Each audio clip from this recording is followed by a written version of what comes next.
어린 시절 저는 부모님의 손을 따라서 명절에 공동묘지, 즉 산소에 갔다가 우연히 신기한 현상을 하나 발견하게 되었습니다. 문득 주위를 둘러보았는데 그곳에 있는 수많은 비석들이 곳곳에 전부 학생이라는 말이 한자로 기록되어 있는 것이었습니다. 저는 그 순간 아주 큰 충격을 받았습니다. 아니 도대체 무슨 일이 있었길래 이렇게 수많은 학생들이 여기에 다 이렇게 매장되어 있는 것인가? 혹시 단체로 수학여행이라도 갔다가 큰 사고가 나서 이렇게 수많은 학생들이 집단으로 사망하게 된 것인가? 이런 오해를 한 적이 있었습니다. 참 웃지 못할 이야기이지만 제가 아무것도 몰랐던 어린 시절이었기 때문에 가능한 일이었던 것 같습니다. 비석에 학생이라는 말을 새긴 것은 조선시대 때부터 관직을 얻지 못한 일반 평민 남자들을 사망하면 학생공이라고 표기를 했는데 그 관습이 지금까지 내려와서 일반 남자들의 묘비에는 전부 학생이라는 말을 기록하고 있는 것이죠. 비록 오해였고 우스갯소리였지만 그리고 그 뜻은 달랐지만 한자를 보면 그 발음은 똑같습니다. 배울 학에 날 생자를 쓰고 있다는 것이죠.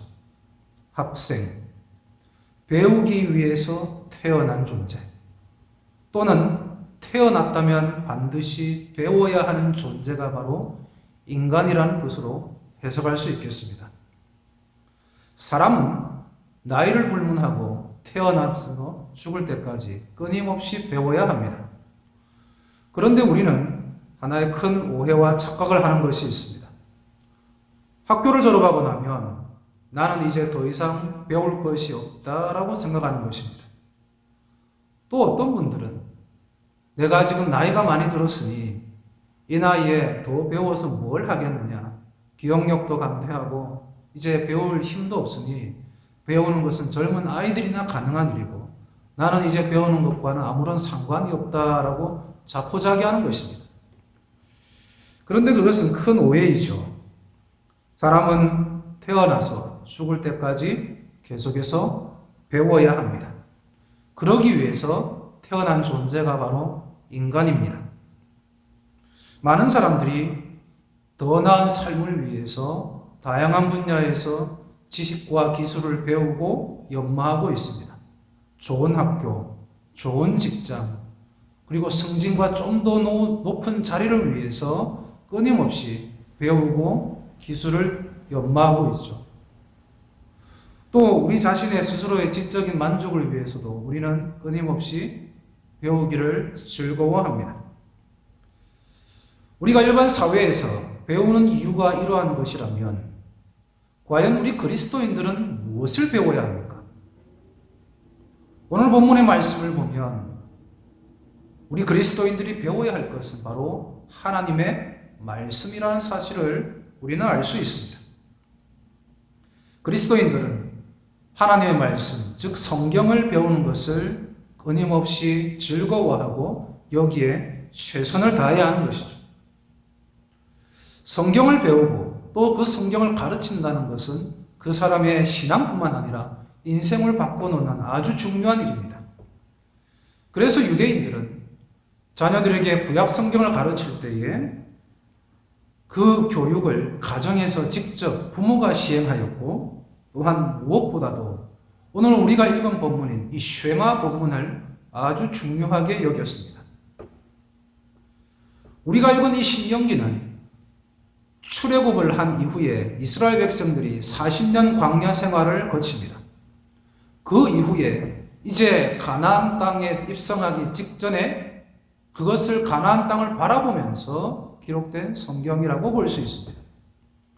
출애굽 연도에 대해서는 여러 가지 다양한 의견이 있지만 대략 기원전 BC 1446년으로 본다면 이때에 출애굽한 이스라엘 백성들은 40년 동안 그들의 불순종으로 인하여서 끊임없이 광야 생활을 하게 됩니다.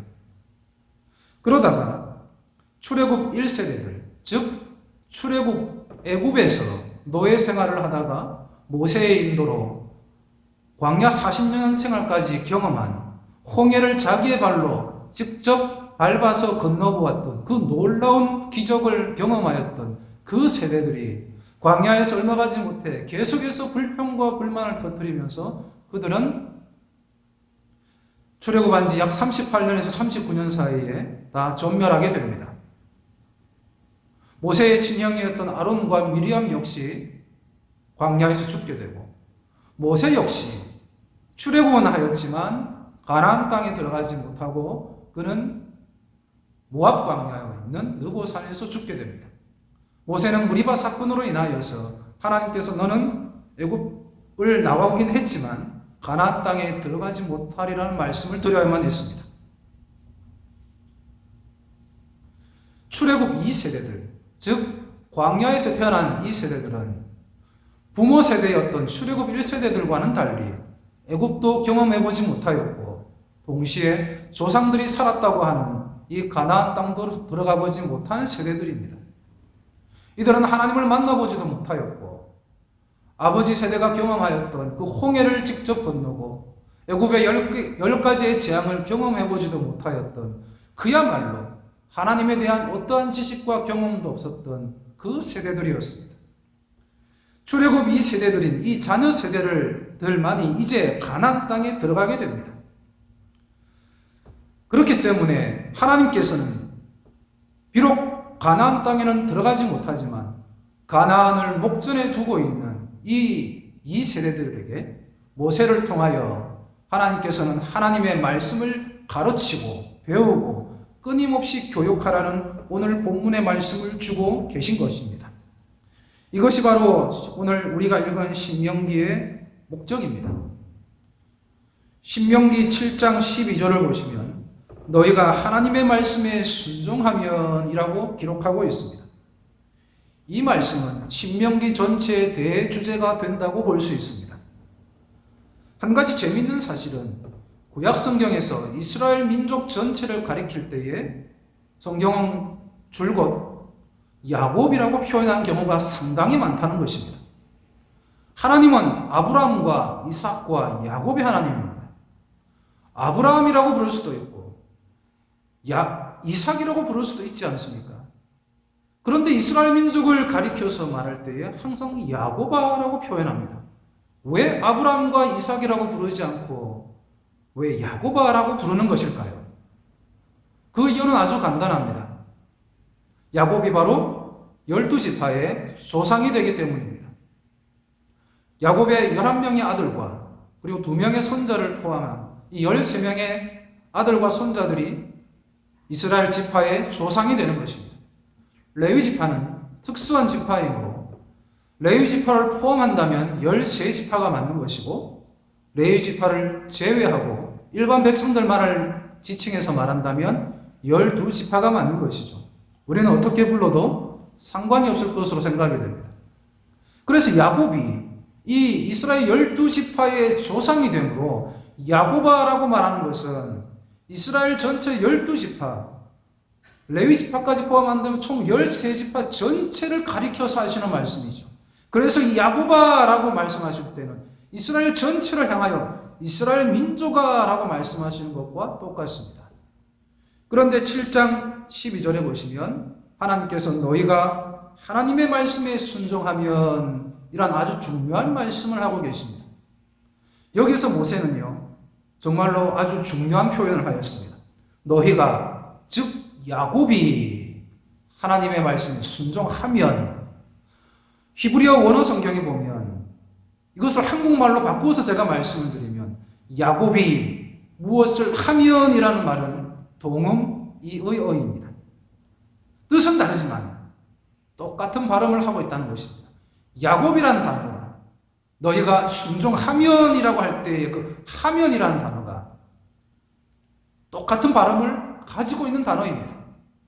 그래서 모세는 하나님의 말씀을 영감으로 기록할 때에 이 두 단어를 의도적으로 사용함으로써 이스라엘 전체가 하나님의 말씀을 순종하면 너희에게 이러한 복이 있을 것이다 라는 사실을 강조하고 있습니다.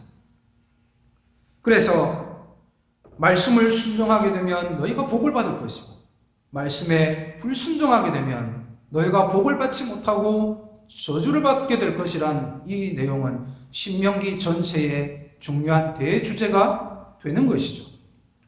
이 말씀을 할 때에 꼭 등장하는 것이 바로 쉐마라는 히브리어 단어입니다. 성도 여러분, 쉐마 많이 들어보셨을 줄로 믿습니다만은 이 히브리어 단어의 뜻이 무엇입니까? 쉐마는 첫째는 귀로 들으란 뜻입니다. 목소리나 다양한 소리를 너희들이 직접 귀를 가지고 들으란 뜻입니다. 두 번째는 귀로 듣지는 않더라도 내가 이제 어떤 말을 할 터이니 나에게 집중하라는 뜻을 가지고 있습니다. 들어라 이렇게 말할 때는 너희들이 집중해서 이제 다른 것에 관심을 가지지 말고 내가 하는 말에 내가 하나님의 말씀을 전할 터이니 너희들이 나의 말에 귀를 기울이라, 이 뜻이 바로 쉐마인 것입니다. 그래서 쉐마 이스라엘 이렇게 말하면 이스라엘 모든 지파 모든 민족아 이제 하나님의 말씀을 들으라, 이 말씀에 집중하라, 이런 의미를 가지고 있는 것이죠. 그래서 이 쉐마는 아주 중요한 단어입니다. 쉐마는 우리가 읽은 신명기 6장뿐만 아니라 신명기 7장 12절 그리고 8장 20절 9장 1절에서도 사용되고 있습니다. 심지어는 신명기 6장 4절에서 7장 11절까지 해당되는 이 큰 덩어리의 말씀, 이 큰 부분의 도입부 서두에서도 쉐마라는 말로 시작하고 있는 것이죠. 또한 신명기 5장을 가보면 신명기 5장은 특히 하나님께서 십계명을 기록하신 장입니다. 이 십계명을 기록하실 때에 이 5장의 첫 시작 부분에도 어김없이 히브리어 단어에는 쉐마라는 말이 들어가 있습니다. 하나님의 말씀을 요약한 십계명에서도 너희는 이 말씀을 들으라 라는 의미로 쉐마라고 시작하고 있는 것이죠. 그 정도로 오늘 이 쉐마는 정말로 중요한 말씀이라고 볼 수 있습니다. 그래서 드라이브란 한 신학자가 있는데 이 사람은 쉐마를 이스라엘 종교의 근원적인 진리다 이렇게까지 표현하였습니다. 이 신학자가 쉐마라는 단어를 이스라엘 이 민족의 신앙의 근원적인 것이다 이렇게까지 표현할 정도로 쉐마는 아주 중요했던 것입니다. 그렇다면 이스라엘이 쉐마해야 할, 즉 귀로 듣고 집중해야 할 그 구체적인 내용, 그 대상은 과연 무엇입니까? 바로 말씀에 있는 것처럼, 성경 본문에 기록되어 있는 것처럼 그것은 바로 하나님의 말씀입니다. 이러한 내용은 신명기 4장 9절을 보더라도 그대로 입증됩니다. 신명기 4장 9절 역시 신명기에서 아주 중요한 주제를 하나 다루고 있습니다. 신명기 4장 9절을 보면 오직 너는 스스로 삼가며 내 마음을 힘써 지키라. 그리하여 내가 눈으로 본 그 일을 잊어버리지 말라. 내가 생존하는 날 동안에 그 일들이 내 마음에서 떠나지 않도록 조심하라. 너는 그 일들을 내 아들들과 내 손자들에게 알게 하라. 이렇게 기록되어 있습니다. 비록 지금 1세대들은 출애굽을 경험한 부모 세대들은 다 죽고 가나안에 들어가지 못했지만 너희 후손들은 너희 부모들이 경험했던 그 놀라운 일들을 잊어버리지 말고 너희들의 후손들에게까지, 그 후손의 후손에게까지 계속해서 하나님과 하나님께서 행하신 그 놀라운 일들, 하나님께서 우리 조상에게 베풀어 주신 그 은혜들을 잊지 말고 평생토록 대를 이어서 기억하라는 말씀을 주고 계신 것입니다. 오늘 신명기의 말씀을 제가 가나안 입성을 목전에 둔 이스라엘 백성들 중에서도 출애굽 2세대들, 즉 출애굽을 경험해보지는 못했지만 그 부모들이 낳은 자녀 세대가 이제 조상들이 살던 이제 요단강만 건너가면 아브라함과 이삭과 야곱이 살던 그 조상들의 땅으로 들어가게 되는 것입니다. 이러한 중요한 시기에 하나님께서는 모세를 통하여 그들에게 하나님의 말씀을 가르치라라고 명령하고 계신 것입니다. 여러분, 이들이 얼마나 두려울까요? 애굽을 알지도 못하고 가나안 땅은 태어나서 이제 처음 들어가 봅니다. 조상들이 살았다고는 하지만 아는 것이 전혀 없습니다. 준비해야 할 것이 얼마나 많겠습니까? 아마 가나안 땅의 토지를 알 수 있다면 우리가 그곳에 정착해서 양과 소를 키워야 하니, 또 농사를 지어야 하니, 어디가 토질이 비옥한지, 어디에 강물이 흐르고 있는지, 농사 짓고 양을 키우기 좋은 곳은 어디인지 알아봐야 되지 않을까요?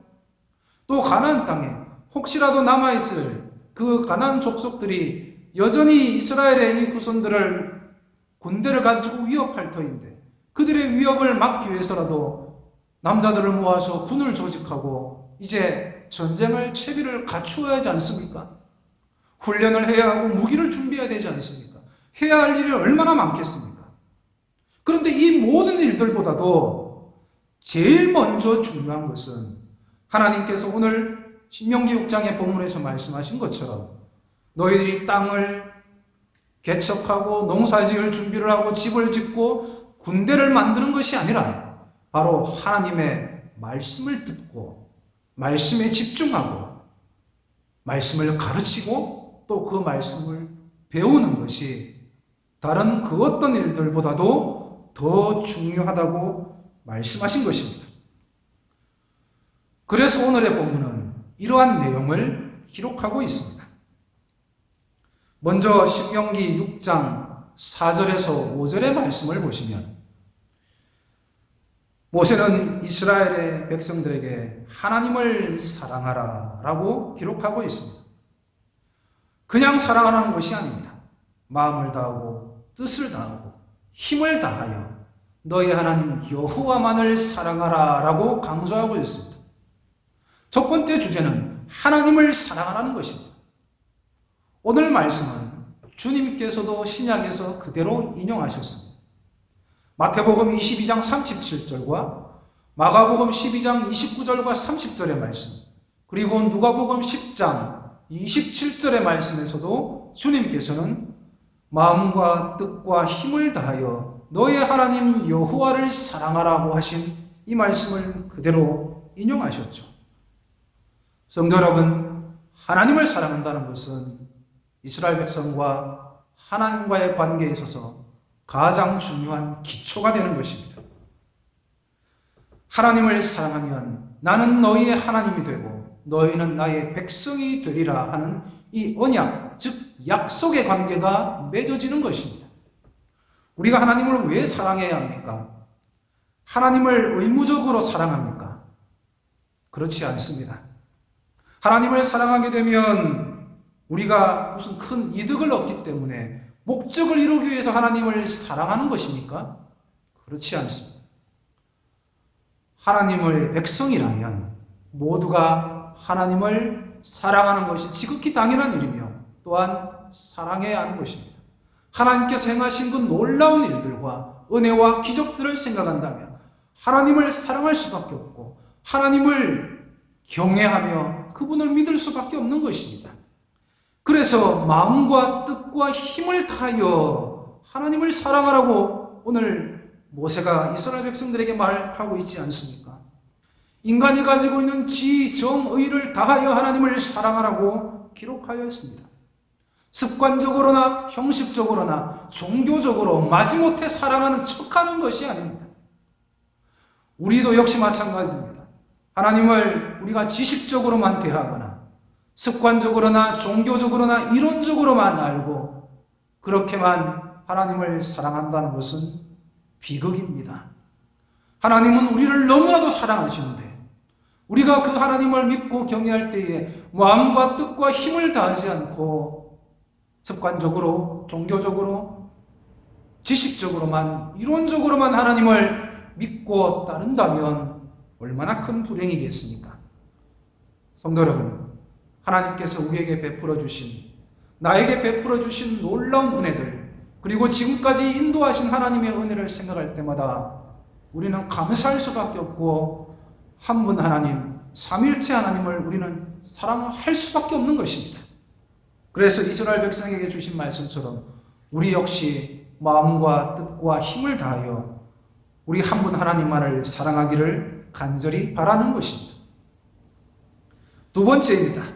오늘 신명기 6장 6절의 말씀을 보시면 두 번째로 모세가 이스라엘 백성들에게 강조하고 있는 것이 그 말씀을 마음에 새겨라 라고 기록하고 있습니다.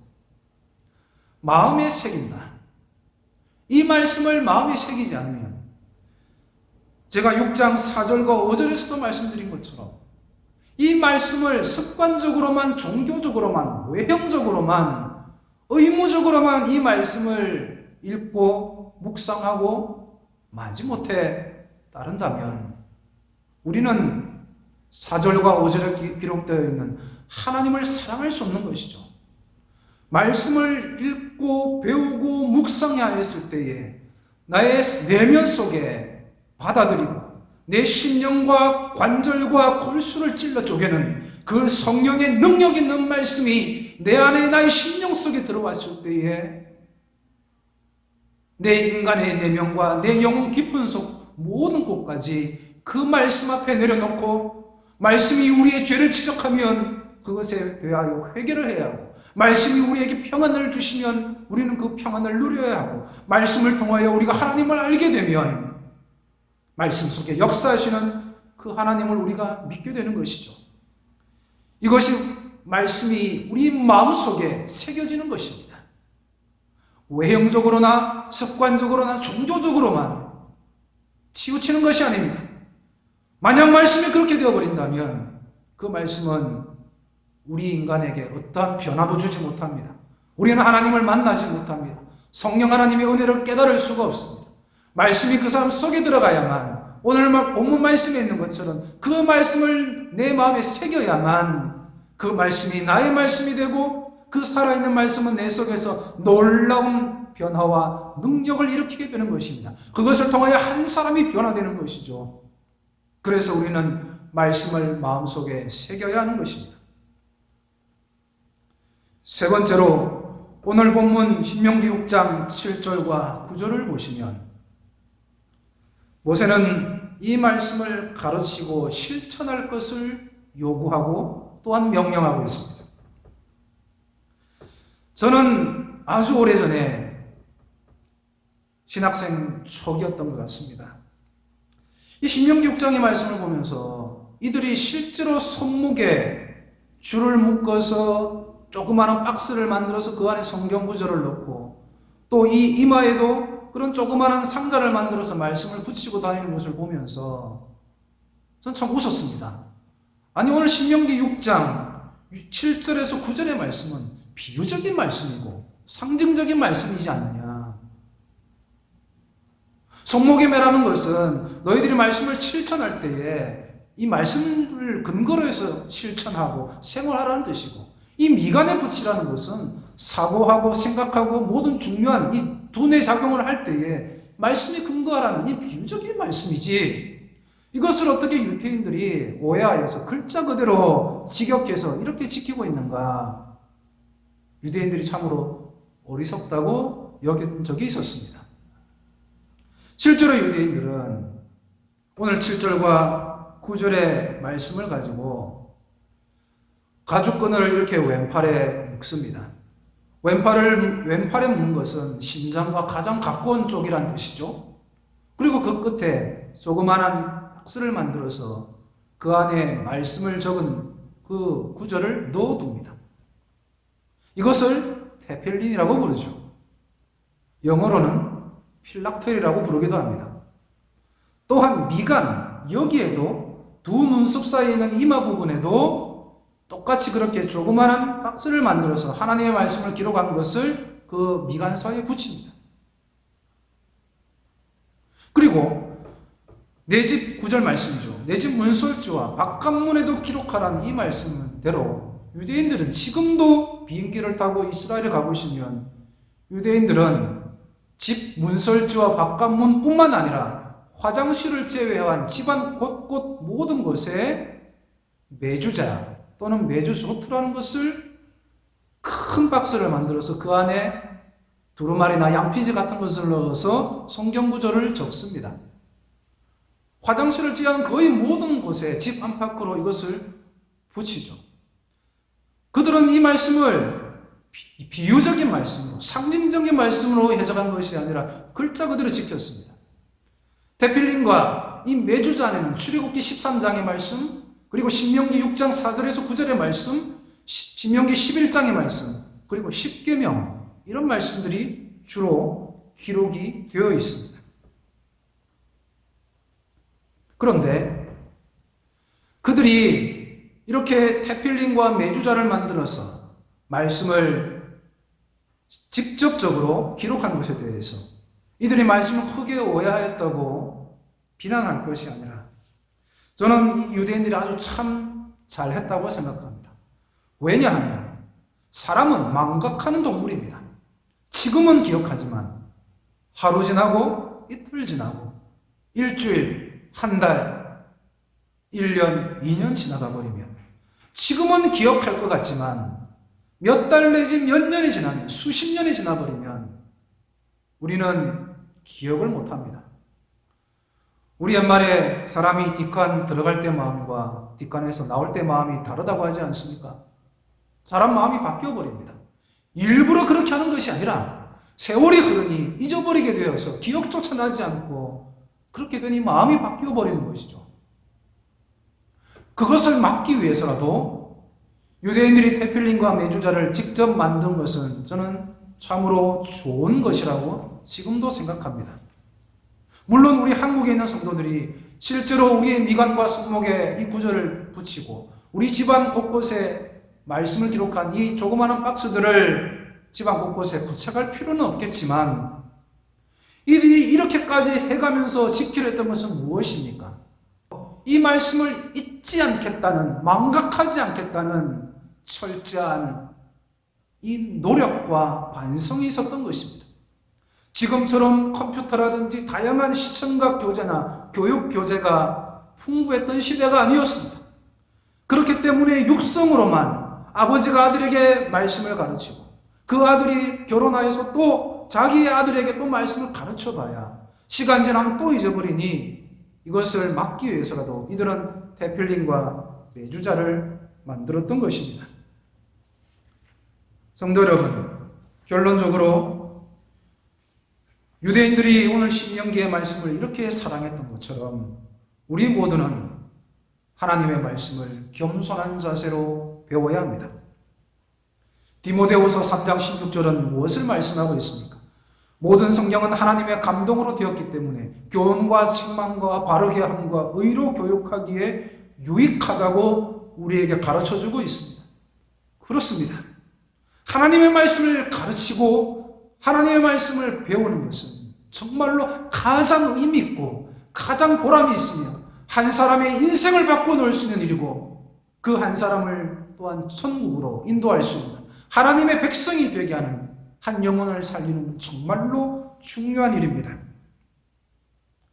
첫 번째로 우리는 하나님의 말씀을 가르치고 배울 때에 우리 가정에서의 역할이 중요합니다. 유대인들은 회당이나 학교에서 먼저 자녀들을 보내서 말씀을 가르치기 전에 가정에서 부모들이 먼저 이 말씀을 자녀들에게 솔선수범하며 직접 가르쳤습니다. 그것처럼 우리 한국에 있는 성도들 역시 우리가 일주일에 한두 시간 정도 아이들을 주일학교 보낸 것으로만 만족해 하지 마시고 물론 우리가 6일간은 영어 수학 열심히 공부해야 되겠고 학교에서나 어디에서나 최선을 다해야 하겠지만 우리가 영어 수학 배우는 것보다도 하나님의 말씀을 배우는 것이 우선순위에서 더 밀려버린다면 그것은 정말로 불행한 일이 아니라 할 수 없습니다. 성도 여러분, 아이들을 일주일에 한두 시간 정도 주일학교에 먼저 맡기시기 전에 가정에서 모범으로 기도하는 것을, 말씀 읽는 것을, 그리고 하나님을 사랑하고 경외하는 것을 먼저 모범으로 보이시기 바랍니다. 사랑하는 우리 주일학교 교사 선생님 여러분들, 영아부, 유치부, 초등학교 아이들, 중고등부, 대학 청년부 이렇게까지 이 자녀들을, 학생들을 교육할 때에 여러분들에게 필요한 것은 바로 오늘 본문의 이 마음입니다. 열심히 말씀을 준비하고 마치 내 자녀를 가르치듯이 그 한 영혼을 사랑하는 마음으로 말씀을 가르치는 것이 교사의 사명입니다. 예수 그리스도의 마음으로, 하나님의 마음으로 한 영혼을 말씀을 가르치고, 또한 그 말씀을 너무 지식적으로만 가르칠 것이 아니라 그 말씀을 통하여 그 한 영혼을 변화되도록 울면서 기도할 수 있는 그 마음을 가진 것이 바로 교사인 것이죠. 하나님께서 나에게 맡겨주신 양떼입니다. 그렇기 때문에 여러분들에게 목회자의 마음으로, 작은 목회자의 마음으로 이 아이들을 가르치시기를 또한 권면의 말씀을 드립니다. 또한 오늘 예배 시간에 참석하신 모든 장년 되신 여러분들, 우리가 가지고 있는 고정관념이 하나 있습니다. 교회에서 말씀을 가르치고 배운다, 즉 교육한다는 말을 들으면 그것은 주일학교 아이들이나 교회 처음 나온 초신자들, 새가족들에게나 적용되는 말씀이라고 합니다. 큰 오해이죠. 나는 교회를 다닌 지도 오래되었고, 그리고 이제 나이도 들어서 잘 이해도 안 되고 교육도 암기도 되지 않으니 나는 교육에서 제외입니다. 이렇게 생각하시는 분들이 장년부에 의외로 계실 수가 있습니다. 그렇지 않습니다. 우리는 모두 학생입니다.